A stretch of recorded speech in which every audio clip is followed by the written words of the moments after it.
escucharlo con atención a Hugo. Muchas gracias, Hugo, por darnos esta posibilidad. Víctor, muchas gracias a ustedes por la invitación y muchas gracias por la presentación.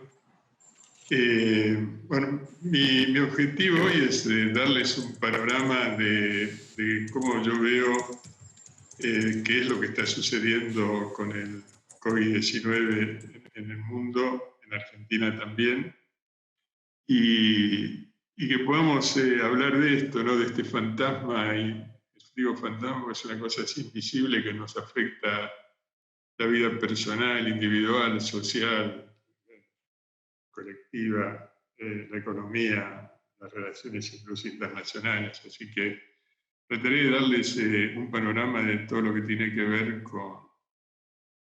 con los tratamientos que la comunidad científica ha venido desarrollando desde marzo de este año. Yo menciono el dato marzo de este año porque yo no he visto ningún precedente en la historia de la medicina donde la comunidad científica haya trabajado con la velocidad, la comunidad de intereses, la generosidad mutua, como ha sucedido en este caso.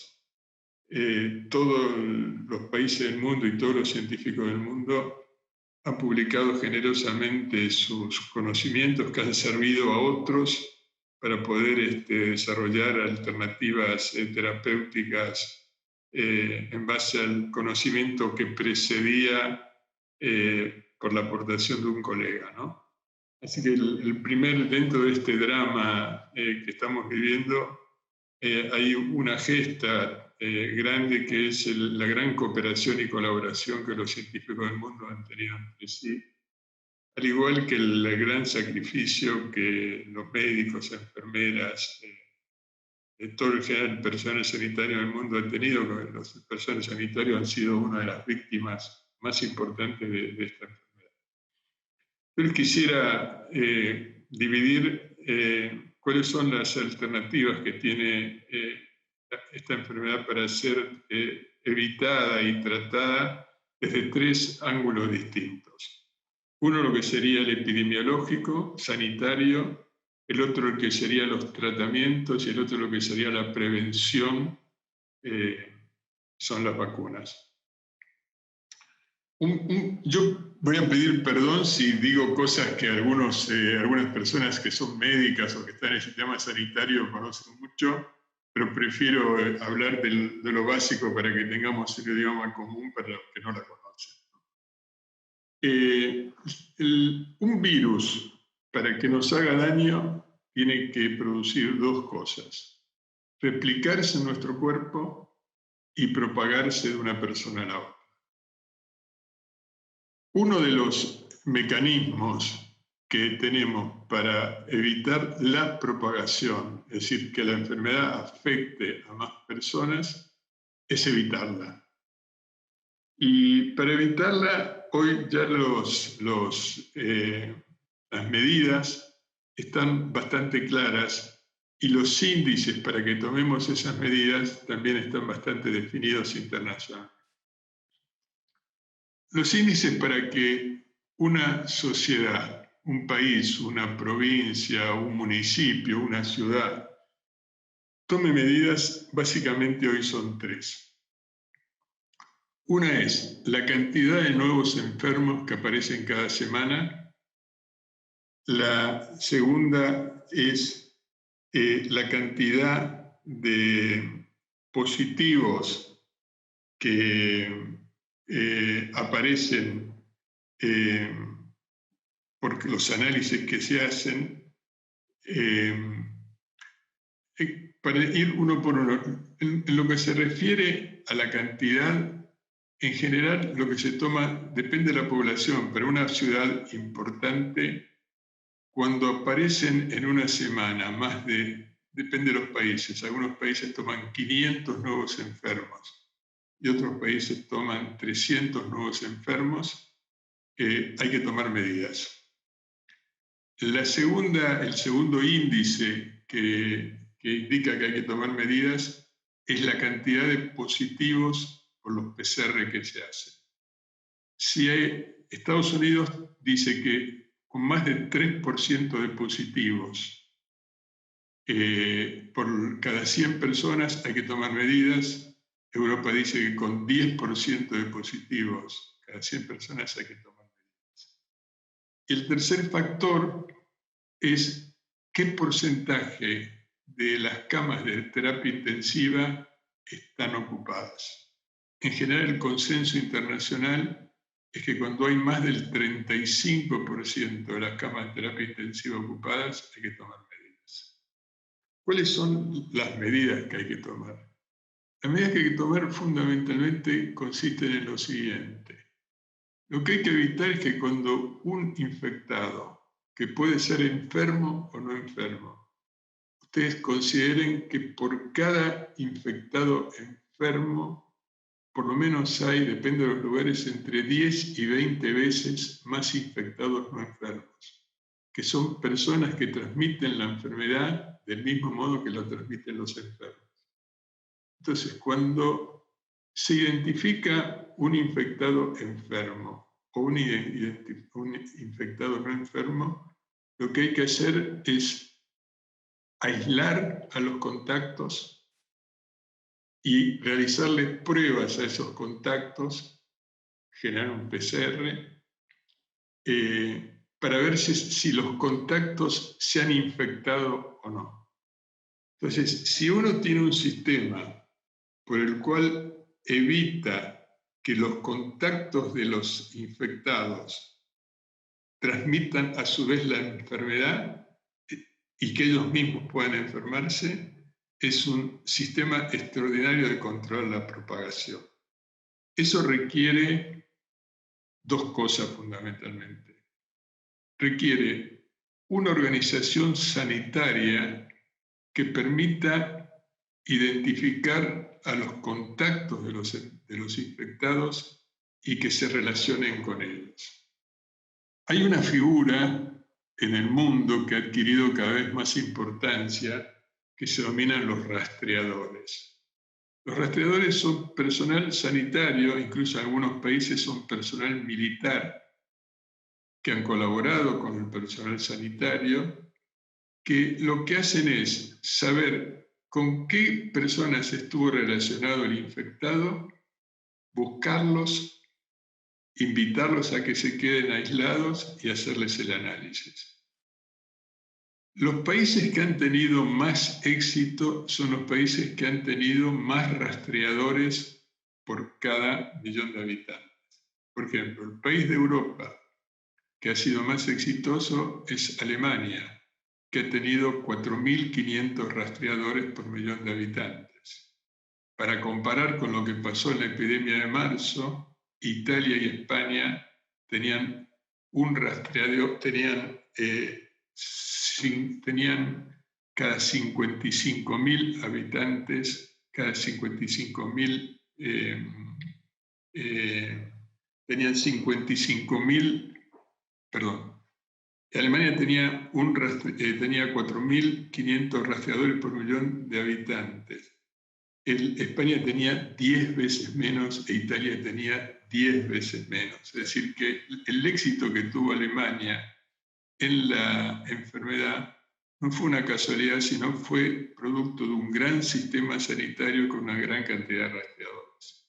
El segundo tema es la cantidad de centros que hace diagnóstico, porque podés tener muchos rastreadores, pero si no tenés centros que hagan diagnóstico rápidamente y que informen rápidamente si una persona está infectada o no, también es importante.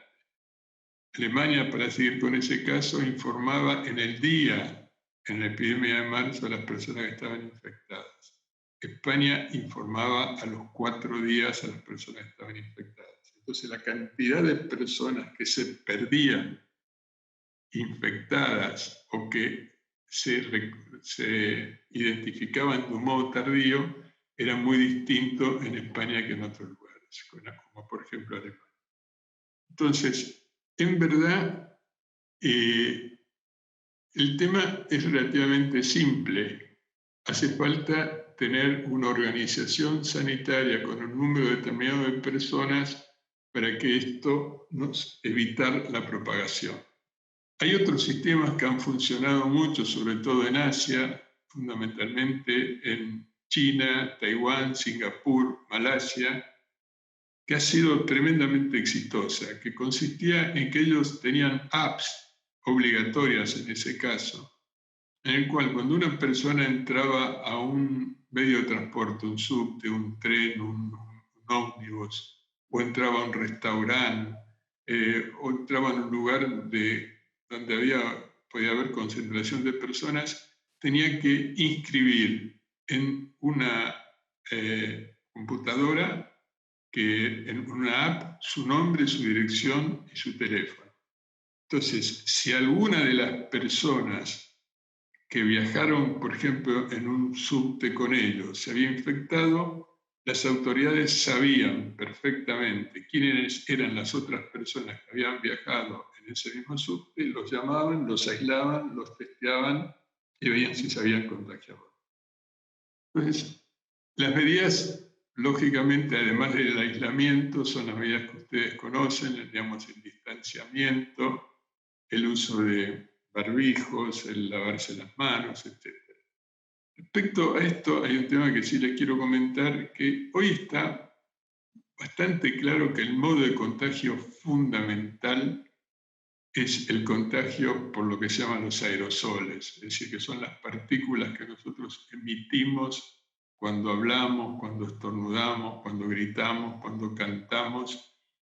Y también se sabe que en lugares aireados esas partículas son menos peligrosas, que si usamos barbijos controlamos mucho más que las partículas se emitan o se reciban. Entonces, yo diría que una medida muy importante es no olvidar de usar barbijos, no olvidar de tener la distancia. Se recomiendan 2 metros, a veces es difícil tener 2 metros, pero tener distancia una persona a la otra de 2 metros para evitar este contagio por los aerosoles que nosotros emitimos cada día. Entonces, hay un primer ambiente, un primer ámbito de evitar la propagación de la enfermedad, que es este conjunto de medidas sanitarias, estas medidas que provienen de la epidemiología, que hacen de que la cantidad de contagios, la cantidad de nuevos enfermos que se produzcan, sean más o menos en función de que se tomen estas medidas o no se tomen.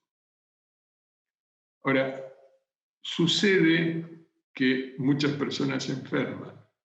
Entonces, frente a la enfermedad, en verdad, cuando esto comenzó en el primer trimestre del año pasado, se sabía muy poco. Y los tratamientos que se daban eran tratamientos que eran relativamente efectivos porque el conocimiento de la enfermedad era muy escaso. Hoy se sabe claramente que cuanto más temprano tratemos la enfermedad, más éxito se va a tener para contener la gravedad de la enfermedad. Cuando empezó las epidemias en marzo, los tratamientos que se sugerían eran dejar que pasen un tiempo y empezar a tratar los pacientes cuando estaban graves. Hoy se sabe que la mayoría de los tratamientos son más efectivos cuando los tratamientos son más precoces, aunque hay tratamientos que se realizan cuando el paciente está grave. Diciéndolo de un modo muy esquemático, tómenlo como muy esquemático, yo le diría que hay una primera parte de la enfermedad donde el problema es la cantidad de virus que tenemos en sangre. Y hay una segunda parte de la enfermedad donde no es tan importante porque ya los virus en sangre van decayendo. Lo más importante es la reacción inflamatoria exagerada que tiene nuestro cuerpo, lo que se llamó la catarata de citoquinas. Es decir, que hay dos momentos distintos y dos tratamientos distintos para la enfermedad. Entonces, los tratamientos que existen son hoy bastante eficaces. Se han desarrollado distintos tipos de antivirales para el inicio del tratamiento de la enfermedad. El primer antiviral que se aprobó fue el Remdesivir, es un producto de una compañía norteamericana que se llama Gilead. Pero han aparecido distintas formas de tratamiento. Ustedes habrán seguido el tratamiento que le dieron al presidente Trump en Estados Unidos, que son anticuerpos monoclonales, es decir, son sustancias producidas en fábricas que producen productos biológicos que lo que tienen es la capacidad de inhibir la actividad de los virus. Y en ese sentido ha habido y hay distintos tratamientos. En Argentina se han desarrollado algunos tratamientos que creo que pueden ser interesantes. Yo los dos que más conozco son los que nosotros más hemos desarrollado, que hemos trabajado con dos tipos de productos, que uno ya concluyó el estudio clínico y el otro está en estudio clínico. El primer producto que nosotros desarrollamos para tratar la fase viral de la enfermedad es la ivermectina. La ivermectina es un viejo producto, un antiparasitario que tiene 40 años de antigüedad, que fue descubierta originalmente por un científico japonés con un complemento de un científico norteamericano. Ambos dos hace 4 años recibieron el Premio Nobel de Medicina después de 40 años de descubierto este producto por la significación que tenía la ivermectina. Y nosotros escuchamos hace 4 meses aproximadamente, leímos en una revista científica un estudio que había hecho una universidad australiana, en el cual lo que la universidad mostró es que si uno infecta células de mamífero, que se llaman células Vero, con el virus y le pone altas dosis de ivermectina, la ivermectina inhibe la acción del virus. Claro, una cosa es las pruebas de laboratorio y otra cosa es transportar esto a las pruebas clínicas. Nosotros, particularmente con la ivermectina, teníamos mucha experiencia desde hace muchos años, porque por un lado la usábamos en el sector veterinario, pero fundamentalmente teníamos experiencia en el sector humano, por una cooperación que tenemos con la Organización Mundial de la Salud para desarrollar un antiparasitario universal, uno de cuyos 2 componentes era la ivermectina. Y para hacer este nuevo producto, habíamos hecho un estudio de seguridad de altas dosis de ivermectina, uno realizado en Honduras y otro realizado en Canadá. Así que a nosotros nos llegó la información de los australianos con el conocimiento que ya teníamos, que sabíamos perfectamente que altas dosis de ivermectina eran seguras. Entonces, lo que diseñamos fue un estudio clínico que se hizo en Argentina que consistía en lo siguiente. Nosotros a las personas que eran PCR positivas, lo que hacíamos era durante 7 días seguidos, le medíamos la cantidad de virus que tenía en sangre. Eso se llama una PCR cuantitativa. Todos los días le medíamos la cantidad de virus que tenía en sangre. Y le dábamos ivermectina durante 5 días a dosis muy altas. La dosis que damos son 0,6 miligramos por kilo de peso, que son como mínimo 3 veces la dosis habitual de ivermectina. Y nosotros veíamos qué pasaba con las personas a las cuales le dábamos ivermectina, si bajaba la cantidad de virus que tenía en sangre o no. Y lo que vimos en el estudio clínico es que efectivamente la cantidad de virus que las personas tenían en sangre bajaban y bajaban sustancialmente y en muchos casos desaparecían completamente los virus. Este estudio se terminó. Nosotros lo vamos a publicar seguramente en el próximo mes en una revista internacional muy importante. Hicimos un estudio complementario con la Universidad de Tandil, en donde ellos lo que hicieron es tomaron el plasma de los pacientes a los cuales nosotros les sacábamos cada día y medían la cantidad de ivermectina que había en sangre. Y lo que vi, la ivermectina no se absorbe igual en todas las personas ni se absorbe igual con todas las dietas. Se absorbe mucho más con dietas grasas que con dietas no grasas. Y entonces lo que vimos es que la gente que tenía más ivermectina en sangre tenía un efecto más antiviral que los que menos ivermectina tenían. Con conclusión, lo que hoy podemos decir es que la ivermectina es un muy buen antiviral, tiene la ventaja que es un producto muy seguro y tiene una ventaja que es un producto muy barato. Es decir, que es un producto que es muy accesible al conjunto de la población. Nosotros hemos pedido a la ANMAT el acceso ampliado para el tratamiento de COVID y estimamos que esta semana la ANMAT va a aprobar este uso con altas dosis y con la indicación de COVID-19. Lamentablemente la ivermectina, como todo esto circula, se empezó a usar de una forma no muy buena porque se empezó a usar un producto veterinario que no es el adecuado, porque como estamos dando muy altas dosis y el producto veterinario tiene impurezas, si damos ese producto, lo que estamos dando es una cantidad de impurezas muy alta que pueden ser tóxicas, con lo cual hay que usar un producto de calidad farmacéutica humana. Y el segundo defecto que ha tenido este uso es que lo han usado en dosis muy bajas, y en dosis muy bajas la ivermectina no tiene acción terapéutica.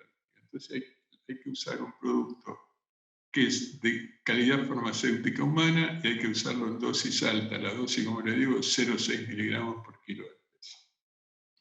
El segundo estudio que nosotros hicimos, que está en estudio clínico, en este momento tenemos en estudio 220 enfermos de COVID-19, es lo que se llama el suero equino hiperinmune. Suero equino hiperinmune consiste en lo siguiente. Nosotros desarrollamos por ingeniería genética una parte del virus que no produce enfermedad, pero que genera una respuesta inmunitaria. Permítame acá, como les decía al inicio, hacer un inciso. Un antígeno es algo que nuestro cuerpo reconoce como extraño. Por ejemplo, si nos clavamos una espina es algo extraño y se produce una reacción inflamatoria. Nuestro sistema inmunitario reacciona para expulsar la espina. Cuando nosotros tenemos en nuestro cuerpo algo extraño, un antígeno, nuestro organismo reacciona tratando de expulsarlo o destruirlo. Quien reacciona es lo que se llama el sistema inmunitario. Y la forma de reaccionar es produciendo anticuerpos o produciendo lo que se llama inmunidad celular. Es decir, que por un lado tenemos un antígeno, que es algo extraño a nuestro cuerpo, y por otro lado tenemos nuestro sistema inmunitario que responde tratando de eliminar algo que es extraño a nuestro cuerpo. Hay veces que nuestro sistema inmunitario se confunde y considera extraño a cosas propias de nuestro cuerpo. Y eso es lo que se llama las enfermedades autoinmunes, es decir, que son enfermedades en las cuales nuestro sistema inmunitario reconoce como extraño algo que es propio nuestro. Pues bien, nosotros lo que hicimos fue desarrollar por ingeniería genética una parte del virus, una proteína que se llama proteína RDB, que le inyectamos a caballos. Inyectamos a caballos porque los caballos son grandes productores de anticuerpos. Y lo que queríamos saber es si inyectado a caballos esta proteína, esta parte del virus, los caballos iban a producir anticuerpos contra él. Efectivamente produjeron y en gran cantidad. No sabíamos si estos anticuerpos producidos en el caballo iban a tener capacidad de neutralizar el virus. Entonces fuimos a 3 laboratorios distintos. Fuimos al laboratorio Malbrán, fuimos a la Universidad de Córdoba y fuimos a un laboratorio en Barcelona para hacer los estudios de neutralización, es decir, para ver el laboratorio si este suero de equinos que se produce, se saca sangre, se le devuelven los glóbulos rojos, los glóbulos blancos y las plaquetas a los equinos y se extrae solo el plasma.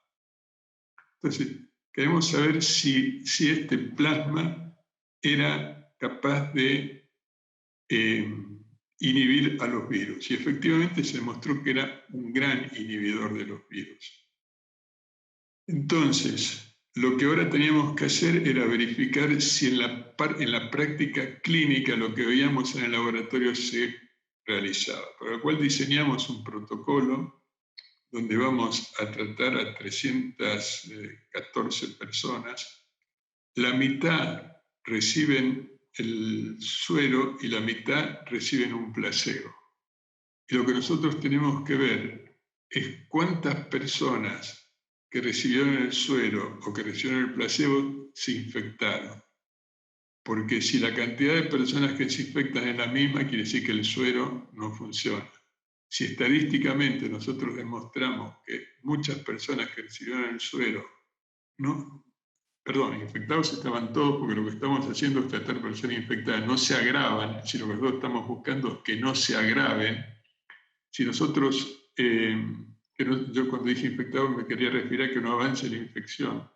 Si nosotros vemos que hay muchos pacientes que reciben el suero que se van de alta más rápidamente y que no se agravan versus los pacientes que no reciben el suero que se agravan, en ese momento lo que nosotros estamos demostrando es si el suero sirve o no sirve.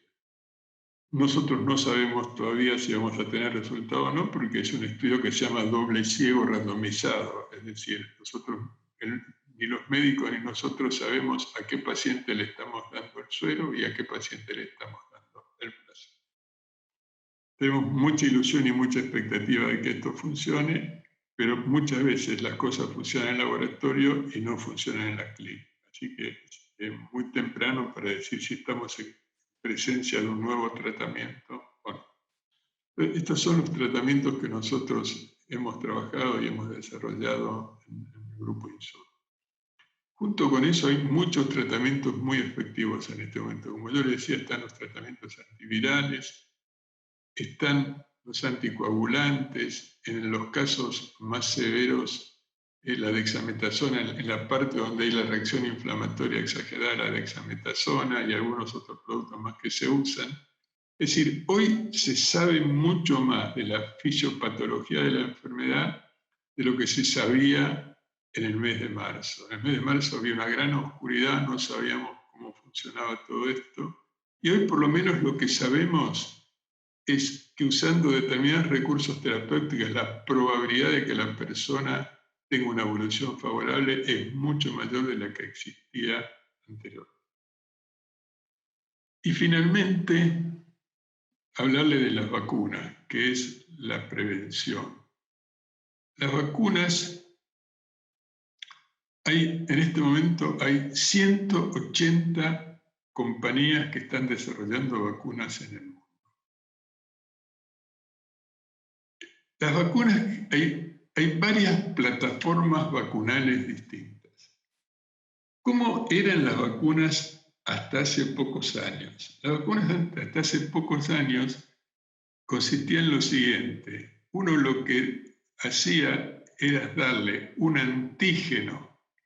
Recuérdense que yo dije que el antígeno es algo extraño a nuestro cuerpo. Daba un antígeno que generaba anticuerpos que eran efectivos para evitar que una bacteria o un virus nos enfermara.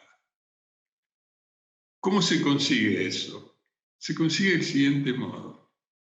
Lo que se daba fundamentalmente eran dos tipos de antígenos. O se daba el virus inactivado, es decir, por ejemplo, en el sarampión, lo que se da será el virus del sarampión que está inactivado, es decir, que el virus no produce la enfermedad, pero que despierta la reacción inmunitaria. O se daba el virus inactivado, o lo que se dio años después fue una parte del virus desarrollado por ingeniería genética, como sucede, por ejemplo, en la vacuna de la hepatitis B, en donde se da una parte del virus que despierta una reacción inmunitaria y que esa reacción es es positiva, es neutralizante del virus que transmite la enfermedad. ¿Por qué cuando nosotros damos una vacuna el sistema inmunitario reacciona cuando nosotros nos infectamos contra aquello que queremos evitar? Porque nuestro sistema inmunitario tiene memoria.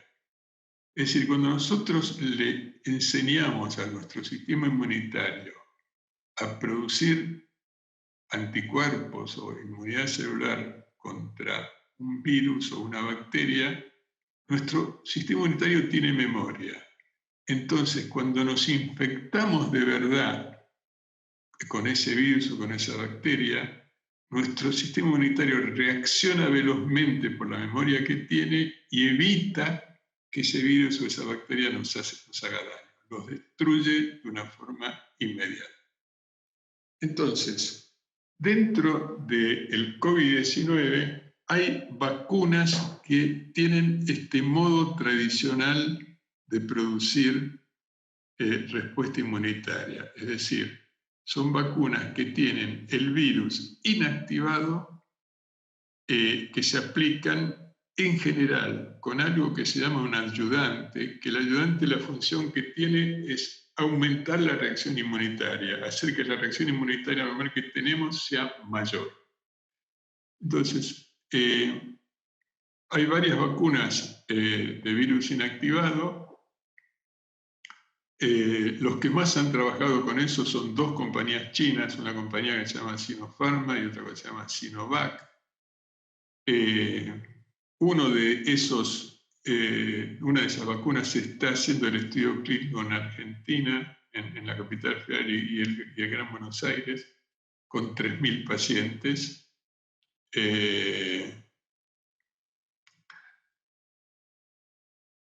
Otra forma de administrar tradicionalmente una vacuna es aquellas vacunas que se desarrollaron por ingeniería genética. Es decir, son vacunas que han desarrollado una parte del virus, así como yo les conté con la hepatitis B, que no infectan, pero producen una reacción inmunitaria. Esa reacción inmunitaria es buena para controlar el virus si el virus nos ataca. Hay una compañía norteamericana que es la que está más avanzada, una compañía que se llama Novavax, que es la compañía que tiene más adelantada la vacuna por ingeniería genética. A raíz del COVID-19 se desarrollaron plataformas vacunales nuevas, totalmente originales, que previamente no existían. ¿En qué consisten estas plataformas vacunales? Estas plataformas vacunales consisten en que nos introducen algo en nuestro cuerpo, en general son tres cosas que después le voy a decir, tres cosas distintas, pero nos introducen algo en nuestro cuerpo que nos enseñan a nosotros a producir nosotros mismos el antígeno. Es decir, así como les decía que hasta ahora todas las vacunas que existían eran vacunas donde recibíamos el antígeno, que es algo extraño a nuestro cuerpo desde el exterior, estos sistemas vacunales lo que nos enseñan a nosotros, a nuestro genoma, es a producir nosotros mismos el antígeno. Y una vez que producimos el antígeno, lógicamente, como ese es algo extraño a nuestro cuerpo, el sistema inmunitario reacciona generándose anticuerpos y toda la reacción inmunitaria para destruir ese antígeno. ¿De qué forma o qué plataformas existen para que nosotros aprendamos a producir el antígeno nosotros mismos? Son muchas. Yo se las quiero resumir en tres. Unas son con unos virus,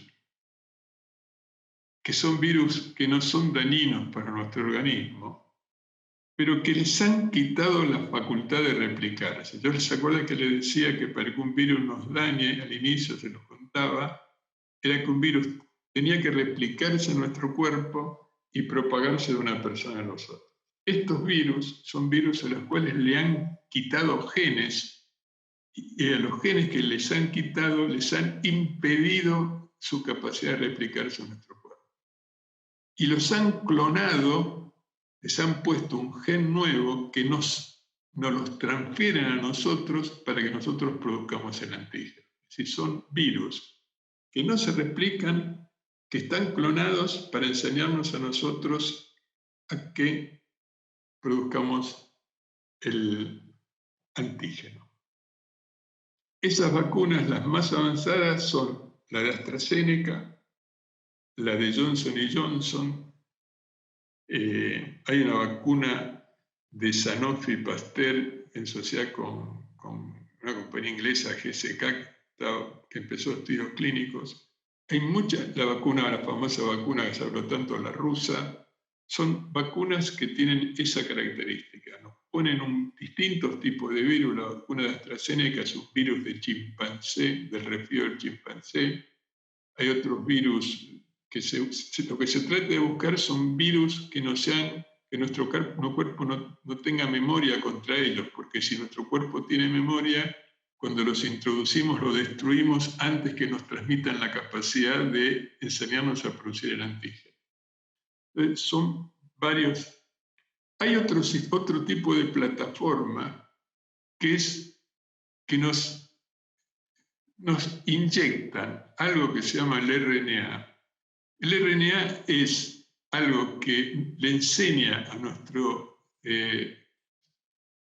sistema genético, a nuestro genoma, a producir normalmente las proteínas que normalmente nosotros producimos, pero en este caso a producir una proteína nueva que es el antígeno.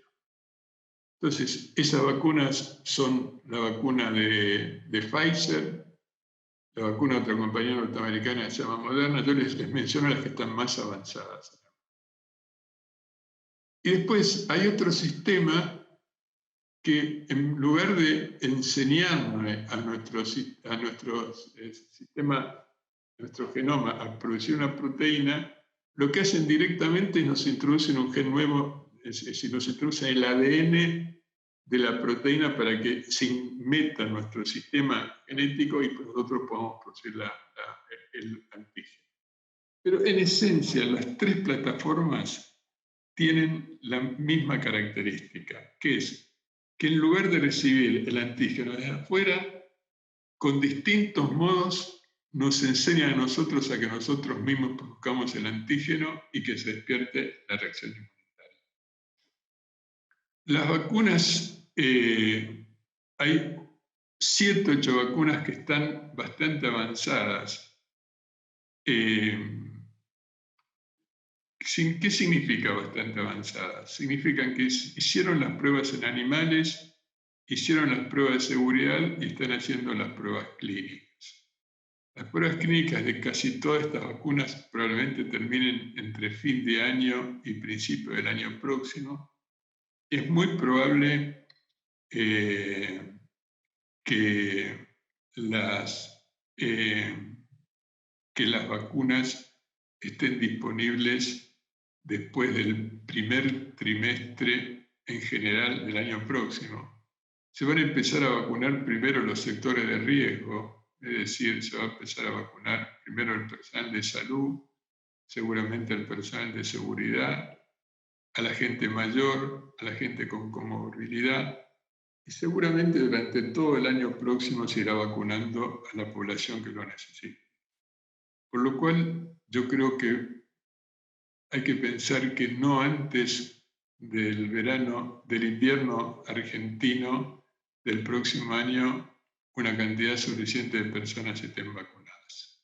Seguramente se empezará en la Argentina entre marzo y abril con algunas vacunas, puede ser que se aprueben algunas antes, pero las que yo conozco, las que nosotros estamos trabajando, que es la de AstraZeneca, se va a producir, la vacuna va a llegar a Argentina en marzo, fin de marzo, principio de abril.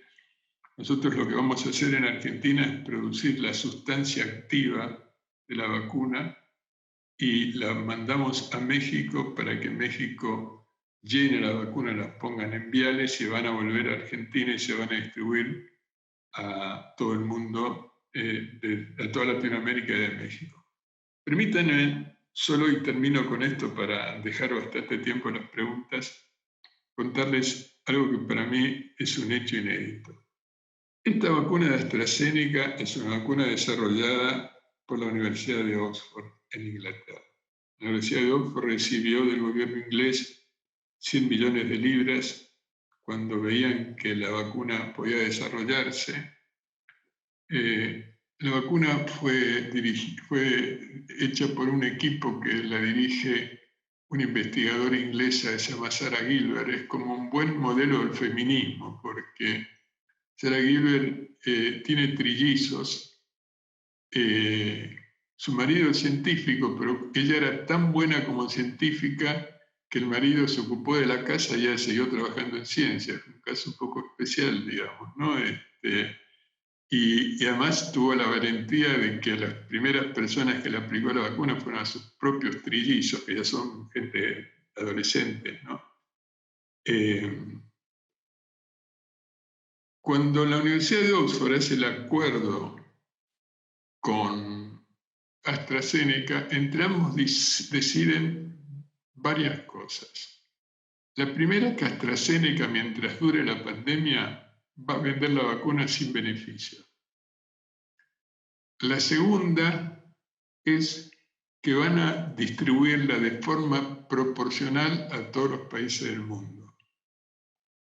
Es decir, que no le van a dar la vacuna a un solo país, sino que la van a distribuir en función de las poblaciones de riesgo en todos los países del mundo. Y para eso hicieron contratos con muchísimos países del mundo. Debe haber en este momento 10 fábricas fabricando la vacuna de AstraZeneca. En nuestro caso, nosotros lo vamos a hacer para toda Latinoamérica, con excepción de Brasil. Y el tercer elemento que acordaron la Universidad de Oxford y AstraZeneca fue que la vacuna se iba a fabricar a riesgo. Es decir, que la vacuna se empezaba a fabricar aún cuando la vacuna no estuviera aprobada. Es decir, que la vacuna seguramente se aprobará entre fin de año y enero del próximo año si los resultados clínicos están bien, porque nadie está seguro de que den bien todos los estudios clínicos que se están haciendo con vacunas. Siempre es una incógnita, un interrogante, pero si dan bien, como parece que está demostrándose, se aprobará entre diciembre y fin de año. Pero la vacuna se empezó a producir antes, todos empezamos a invertir mucho. Para minimizar el riesgo, AstraZeneca y los productores, ellos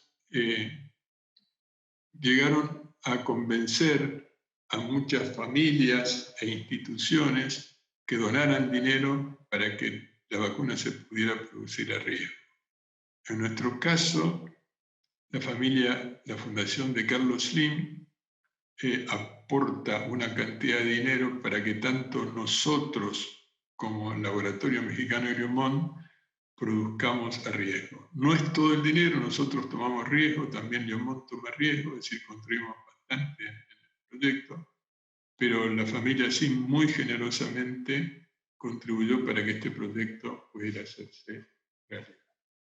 De modo tal que le decía a Víctor antes de hablar con ustedes, en los 10 minutos antes de estar, que en lo personal, y con esto termino, para mí fue una bendición poder participar de un proyecto tan generoso como este, en donde una compañía decide trabajar sin profit. La vacuna de AstraZeneca va a valer $4 la vacuna. Para compararla con las otras vacunas que están en el mercado, la vacuna de Pfizer vale $17, la de Moderna vale 33, la de Novavax vale 14, la de Johnson & Johnson vale 10. Es decir, la diferencia de precio es muy grande. Ustedes multipliquen esto por los miles de millones de vacunas que se van a hacer. AstraZeneca tiene previsto fabricar 3.000 millones de vacunas, solo una compañía para abastecer solo una parte de las necesidades, ¿no? Así que participar de un proyecto como este, en este momento de la vida, es una suerte, algo que agradezco mucho, la oportunidad que me ha dado la vida de poder estar en este proyecto. Así que bueno, yo acá paro para dejar las preguntas que quieran hacerme, y les agradezco mucho la paciencia y el tiempo que han tenido para escucharme. Espero no haberlos aburrido y poderles transmitir la información que les puede resultar útil para conocer qué está pasando con el mundo de la prevención, el tratamiento y las medidas sanitarias con esta enfermedad. Por favor, Hugo, los agradecidos somos nosotros. Voy a hacer uso de mi rol de anfitrión, en realidad de coanfitrión, porque el anfitrión es Daniel Maggiolo, pero, y voy a hacer la primera, ¿no? Sí, la verdad que la vida te ha puesto en un rol protagónico impresionante. Para un empresario estar en este momento y tener la posibilidad de una solución debe ser algo fantástico. Pero dicho esto, uno llega información de algunos lados y la pregunta es: ¿qué incidencia tuvo un gobierno, tanto el mexicano como el, o simplemente fue una relación de pares, se pusieron de acuerdo y... No, los gobiernos no tuvieron ninguna participación en este convenio. Fue un convenio entre privados, no solo en Argentina, sino en todo el mundo. No hubo en todo el mundo ninguna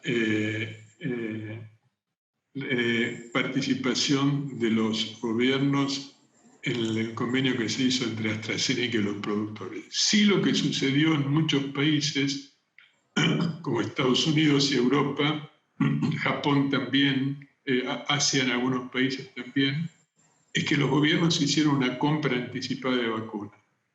Por ejemplo, Estados Unidos le compró a AstraZeneca 300 millones de dosis de vacuna. Europa le compró a AstraZeneca, no me acuerdo si 300 Estados Unidos y 200 Europa o viceversa, pero bueno, entre los dos le compraron 500 millones de dosis de vacuna. Pasó lo mismo en Japón. Digamos, los gobiernos han contribuido con AstraZeneca. Debo decir que los únicos que van a vender la vacuna es AstraZeneca. Nosotros lo que somos, y los mexicanos y todas las empresas que contrataron a AstraZeneca, somos fabricantes, pero nosotros le entregamos la vacuna a AstraZeneca y quien vende la vacuna en todo el mundo es AstraZeneca, en nuestro caso. Entonces, el acuerdo entre AstraZeneca y los fabricantes fue un acuerdo totalmente entre privados. AstraZeneca seguramente estará negociando con distintos gobiernos, ofertándole la vacuna y ver si los gobiernos hacen un plan de compra de vacunas. Pero en la negociación fue una negociación totalmente entre privados. Por supuesto, cuando la negociación estuvo hecha, tanto la empresa Aeromón en México informó al gobierno mexicano y nosotros informamos al gobierno argentino por cordialidad, porque no podía ser de otra forma, pero el contrato no participó el gobierno de ninguna de las partes. Bien, comencemos con algunas preguntas. Roberto Herrera, ¿querés habilitarte el micrófono, la cámara y las...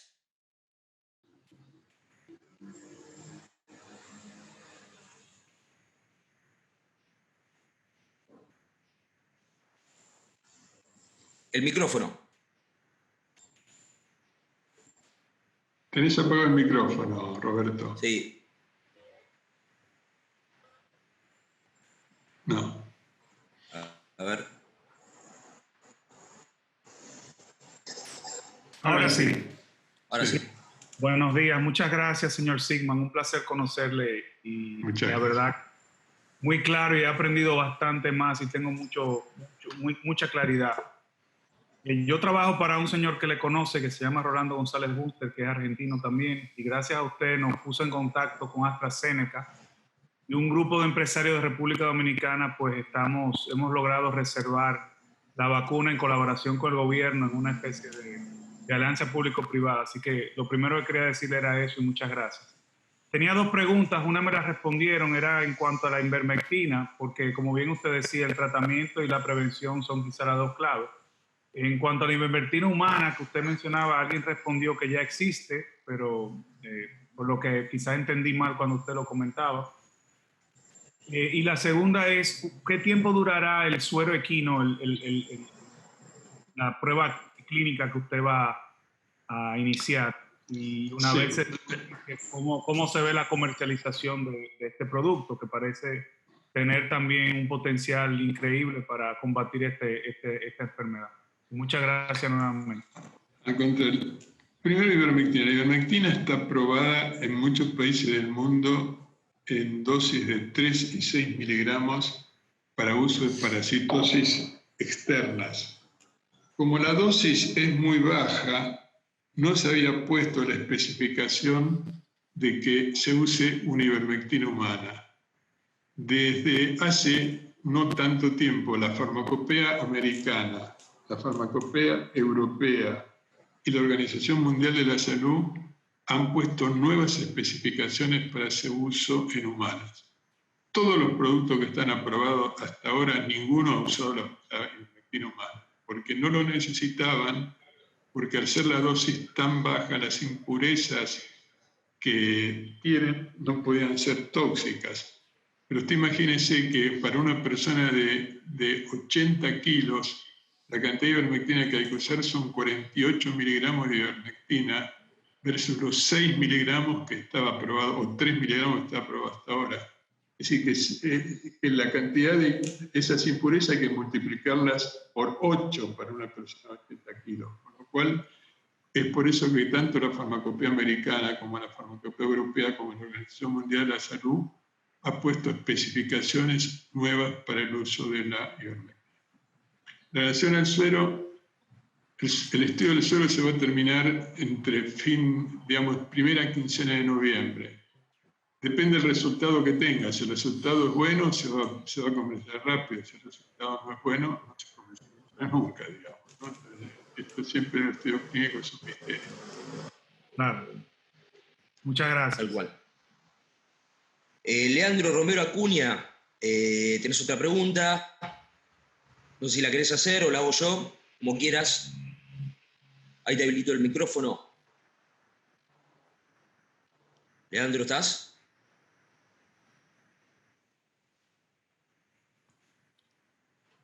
Bueno, la pregunta era ¿qué sucede con la inmunidad de rebaño que había realizado Leandro? Bueno, la inmunidad de rebaño es lo que se busca para que una sociedad tenga menos propagación de la enfermedad, porque cuando un porcentaje muy alto de personas están inmunizadas, el virus no ni infecta ni enferma, con lo cual ese virus al no infectar y no enfermar no encuentra el ámbito para replicarse y así se va debilitando y se va desapareciendo. Hay países que siguieron una estrategia de dejar que las personas se infecten porque pensaron que eso iba a funcionar mejor. Los 3 países que yo más he seguido son Suecia, Inglaterra y Suiza. Han dado marcha atrás los 3 porque se dieron cuenta de que era muy peligroso dejar que las personas se infecten por la cantidad de gente que podía morirse o quedar con secuelas severas. Hay presidentes como el presidente Trump y el presidente Bolsonaro que minimizan el problema de la enfermedad y que creen que está bien que las personas se infecten porque la gravedad no va a ser muy seria. Los testimonios muestran que no es así. Afortunadamente se ha creado como una gran comunidad de científicos en el mundo que están advirtiendo sobre este problema, ¿no? Pero la inmunidad de rebaño es eso, es un porcentaje muy alto de la población, alguna gente habla del 50, otra habla del 70, depende de los científicos, que buscan de que las personas estén inmunizadas contra la enfermedad y por lo tanto la posibilidad que tiene el virus de propagarse es menor. Este es un riesgo alto que tienen los grupos antivacunas, porque para que una enfermedad se elimine, como por ejemplo sucedió con la viruela, no es solo necesario la vacuna, sino es necesario que un porcentaje muy alto de personas estén inmunizadas. Entonces, esta es la situación, digamos, ¿no? Si la pregunta viene porque muchos países eligieron, como les decía yo, el caso de Inglaterra en sus inicios, Suiza en sus inicios y Suecia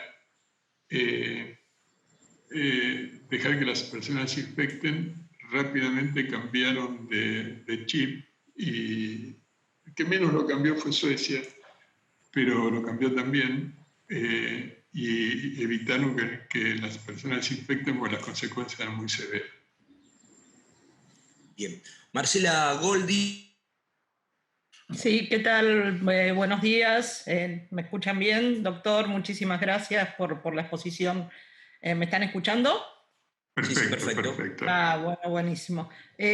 Voy a ser muy cortita porque quisiera preguntarle por dos temas. Uno que tiene que ver con los testeos. Aclaro, no soy médica ni tengo ninguna vinculación con el sistema de salud, ni público ni privado. Hablo como simple ciudadana informada porque, entre otras cosas, mi madre de 93 años fue COVID asintomática en junio. Así que me considero bastante bien informada sobre el tema, pero soy lega. La primera tiene que ver con los testeos. Nosotros estamos viviendo una situación, al parecer, de alta propagación. Estamos entrando a los top 5 y se atribuye esto al tema de los testeos y parecería ser consistente con lo que usted relata de los casos de éxito en el mundo. Entonces, primera pregunta, si usted coincide con este tema y, más que nada, cuál es la perspectiva que usted ve a futuro respecto del desarrollo de la enfermedad aquí en el país, no pareciendo haber perspectivas de que se modifique el tema de testeos.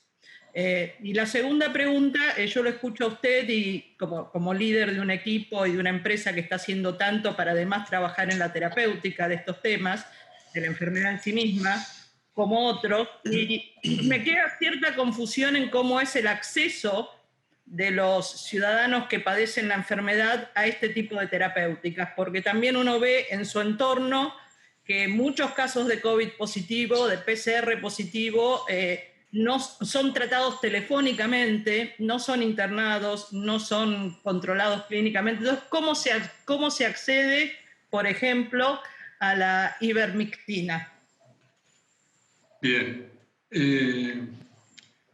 Respecto a los testeos, yo en este momento no sé exactamente la cantidad de testeos que se están haciendo en Argentina. Estoy un poquito, hace 6 meses que estoy en Madrid, y no sé exactamente la cantidad de testeos que se hacen en Argentina.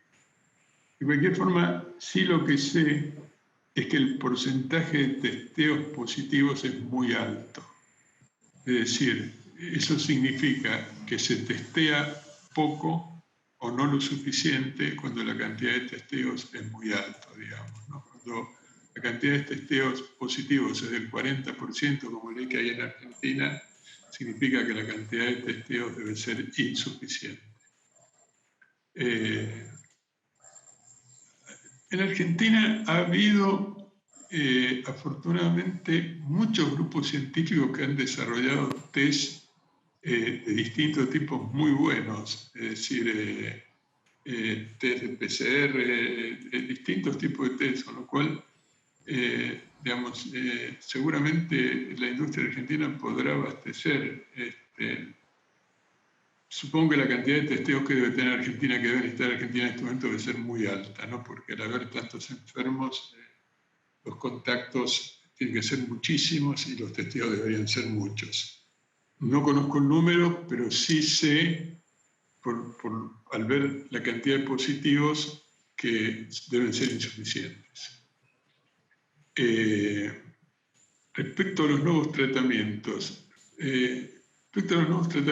la ivermectina para uso de COVID todavía no está aprobada en Argentina. Nosotros creemos que se va a aprobar esta semana por el ANMAT. Nosotros presentamos nuestro estudio clínico en ANMAT y pedimos un tratamiento de urgencia. El ANMAT le está dando un tratamiento de urgencia y suponemos que va a estar aprobado. La ivermectina no va a ser un producto de los caros, digamos, un producto que no va a costar mucho, y supongo que será accesible para muchísima gente. Si las personas enfermas no son atendidas en un centro sanitario, es un problema severo. imagino que debe estar desbordado el sistema sanitario. Es una de las cosas que yo les comentaba de los índices. Yo les hablaba de las terapias intensivas. Yo veo, por ejemplo, acá en España ahora que los centros de salud, que son los centros de atención primaria, están totalmente desbordados, porque creció la enfermedad tanto en Madrid que los centros de salud están desbordados. También se ven largas colas de personas esperando para hacerse testeos. Esto requiere un sistema sanitario muy organizado, ¿no?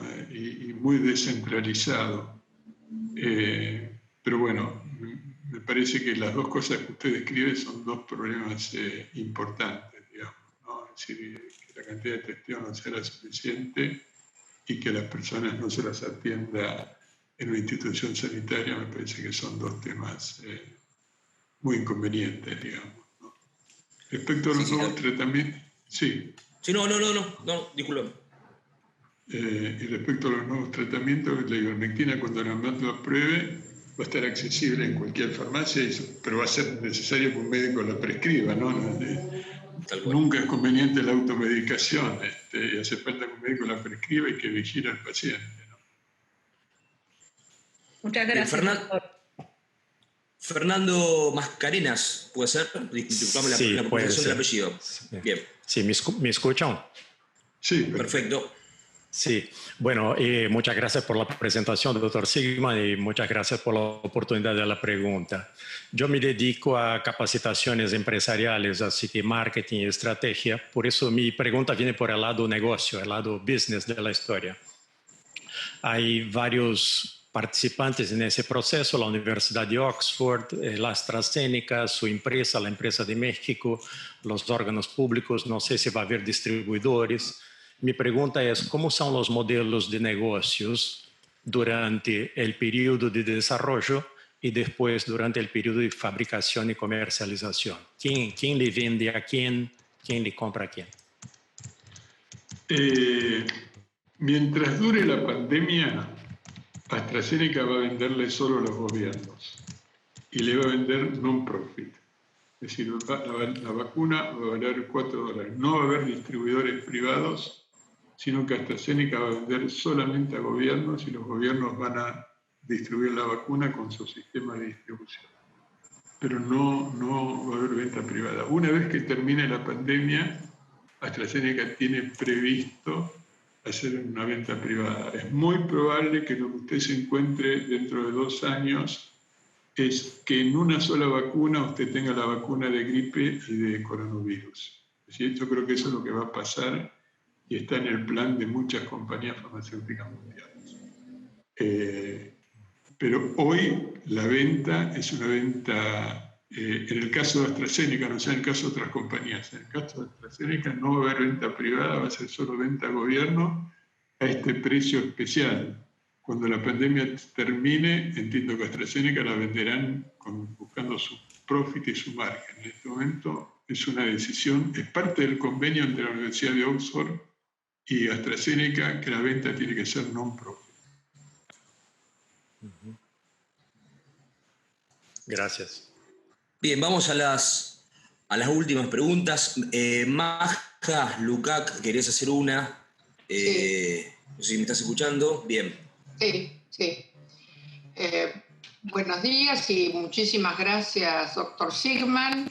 Yo tengo en realidad 3 preguntas. ¿Qué contestaría usted a la objeción de posibles cambios genéticos en los que reciban las vacunas?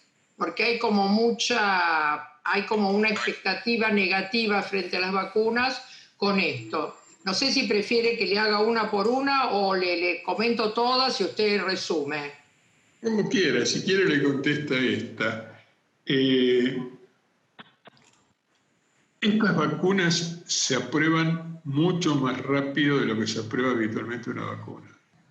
Lo que se ha hecho es que por evaluar que la pandemia es tan dañina desde el punto de vista sanitario, social, económico, en las relaciones humanas, las vacunas se van a aprobar seguramente en un plazo que es 1/4 o 1/5 de lo que habitualmente se aprueban las vacunas. Entonces, el temor que tienen muchas personas es que no ha pasado tiempo suficiente para ver la seguridad que pueden tener las vacunas y los efectos que pueden producir las vacunas. Entonces, es una pregunta sin contestación, porque yo diría que hasta ahora lo que hay son los estudios. Lo primero que se hace con cualquier producto medicinal, sea vacuna o no, es estudiar la seguridad de un producto, es decir, que el producto no produzca daño. Los estudios de seguridad se hicieron con 1000 y pico de personas, casi todas las vacunas. Se están haciendo ahora con las pruebas clínicas también, que todas las pruebas clínicas van desde 30.000 a 60.000 personas, ¿cierto? Pero nunca es un dato suficiente y seguro 30.000 o 60.000 personas que millones de personas vacunadas. Entonces, es una pregunta que no tiene respuesta porque no ha pasado el tiempo suficiente para poder responderla, ¿no? La decisión de los organismos sanitarios internacionales es: paremos esta epidemia, porque esta epidemia es tremenda de todo punto de vista, y aprobemos las vacunas con estos estudios. Sí, bueno, ha contestado, digamos, dos en una para mí, porque yo tenía una tercera que era esto: si la misma urgencia que hay ante la segunda ola no incitará a los laboratorios a apurar, digamos, poner en marcha la vacunación antes de que se cumpla con todas las fases. Así que eso ya está contestado, en realidad. No, pero no, eso sí tengo una respuesta. No, a eso le digo que no, la segunda ola no ha influido. Ya el programa estaba hecho de entrada tal cual como es ahora con la primera ola, es decir, ya se vio que esta era una enfermedad. Primero que ya todo el mundo sabía que iba a venir la segunda ola y puede venir una tercera también, es decir, entonces ya se sabía que esto iba a pasar. Entonces ya el programa que hay es un programa que existe desde el inicio de la investigación, no influyó nada. Hay algunos gobiernos que están apurando, digamos, la aprobación, pero ese es un problema que no tiene que ver con el mundo científico ni con las compañías farmacéuticas, sino con presiones de algunos gobiernos. Pero en mi opinión, la segunda ola no ha incidido para que se cambie el programa, sino que este programa ya era así de entrada. La otra pregunta, me queda una, si es posible, verá si se puede contestar. Digamos, usted cuando apostó a la de AstraZeneca, ¿era por el costo más bajo o porque era la que le inspiraba mayor seguridad? Porque hay como diferentes formulaciones en cada vacuna. No, bueno, primero porque no todo el mundo se acercó a nosotros para que le fabriquemos la vacuna, digamos, ¿no? Así que fue uno de los primeros que se acercó. Después vinieron otras compañías a pedirnos, pero la verdad que los primeros que se acercaron a nosotros fueron. Sí. No, a mí me gusta mucho el proyecto de AstraZeneca. Me gusta todo el modelo que tiene AstraZeneca de trabajar mientras dura la pandemia sin profit.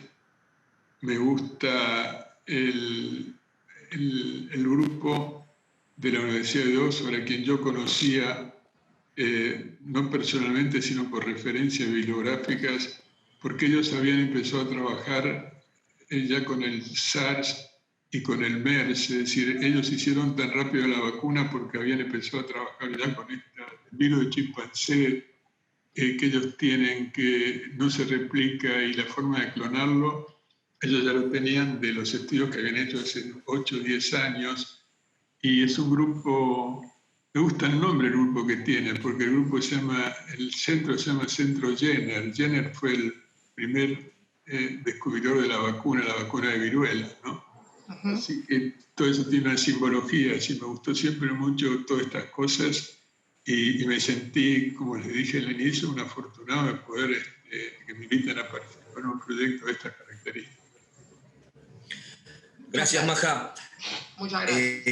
Gracias, Maja, por la pregunta. Bueno, nada, nos podemos quedar hablando todo el día, pero no vamos a abusar de tu generosidad. Hugo. Sí, antes del cierre, le voy a dar la palabra a Hugo Crocane, es titular de Rofar, empresario rosarino y de Argentina, que quiere saludarte también, ¿no? Hugo, si te habilitas el micrófono.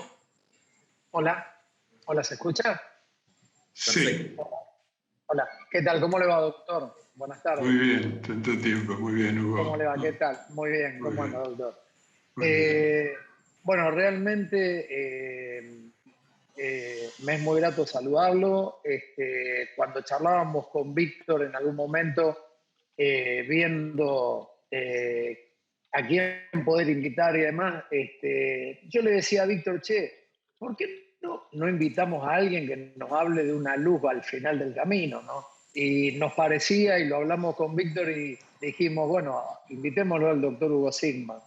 ¿Y por qué digo eso? Porque la verdad que prendemos los canales de televisión, prendemos los noticieros, y la verdad que todo es muerte, cantidad de casos y demás, que es la realidad que estamos viviendo, pero también es importante ver que al final del camino tenemos una luz. Y bueno, y yo sabía de todos los proyectos por la cercanía que tiene nuestra empresa con la empresa del Dr. Sigman, de la cantidad de proyectos que ellos estaban trabajando, y fundamentalmente conozco la planta que tiene el grupo en León, porque fui invitado por el doctor a conocerla, y cuando Víctor decía hoy el lugar que lo pone en la historia, o el lugar que lo pone al doctor Sigman hoy en esta pandemia, y yo digo que no es un tema que lo pone porque sí, porque realmente no es que al doctor o a Hugo lo vinieron a buscar de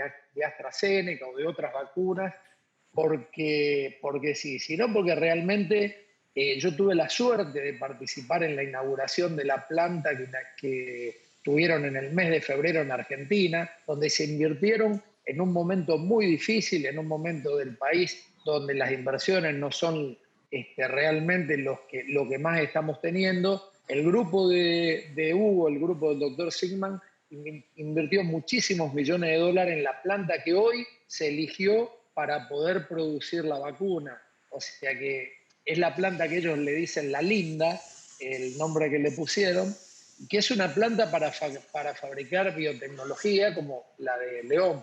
Y realmente ellos están haciendo un trabajo que me consta, pero descomunal, para poner en marcha la línea de producción y poder empezar a producir. No sé si ya empezaron por ahí, a lo mejor el doctor Sigman nos da la primicia, pero sí para empezar a producir lo antes posible a riesgo lo que es la vacuna de AstraZeneca Oxford.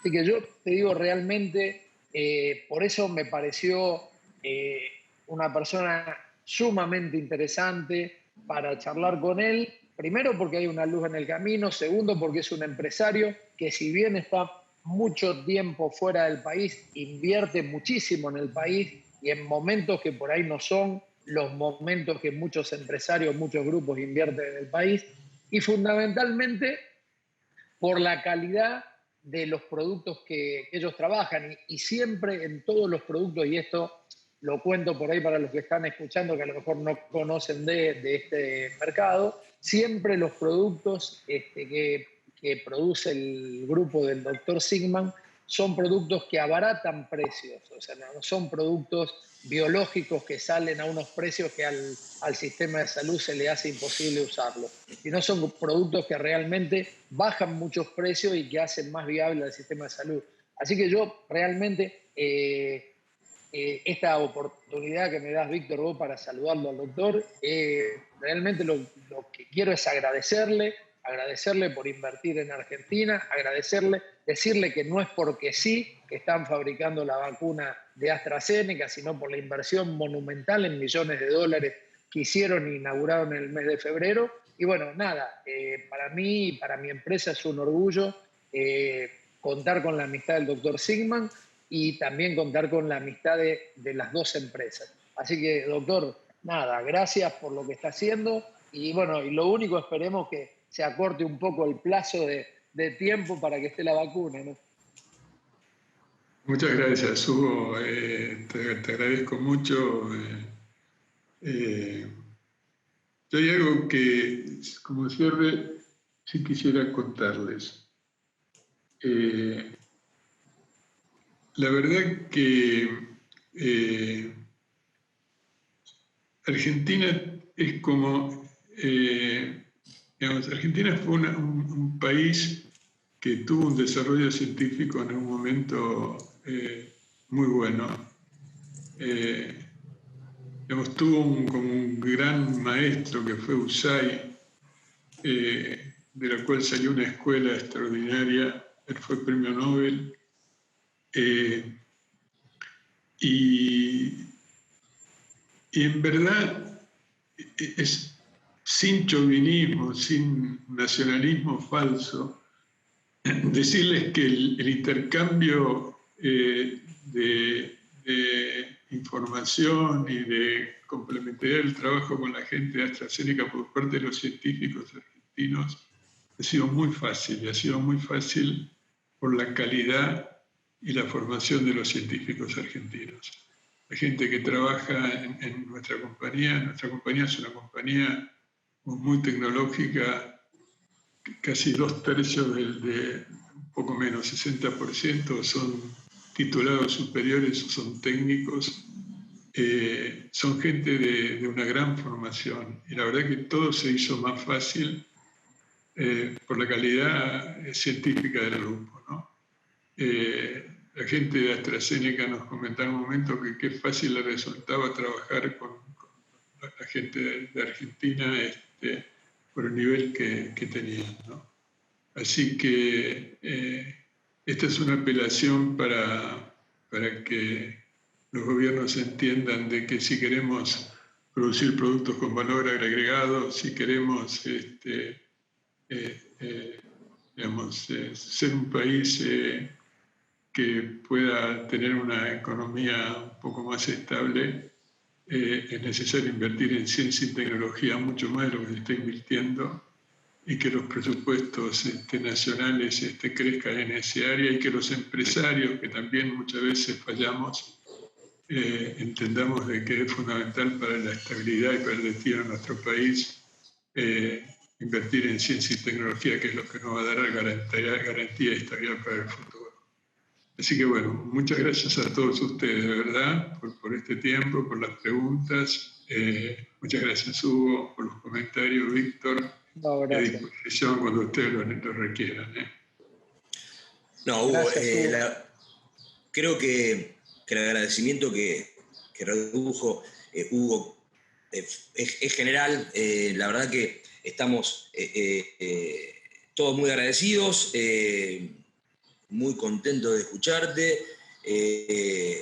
Era algo que lo empezamos a diagramar con Hugo hace tiempo, y gracias a vos por permitirnos en tu agenda, darnos un espacio en tu agenda, que imagino lo que debe estar hoy terriblemente comprimida.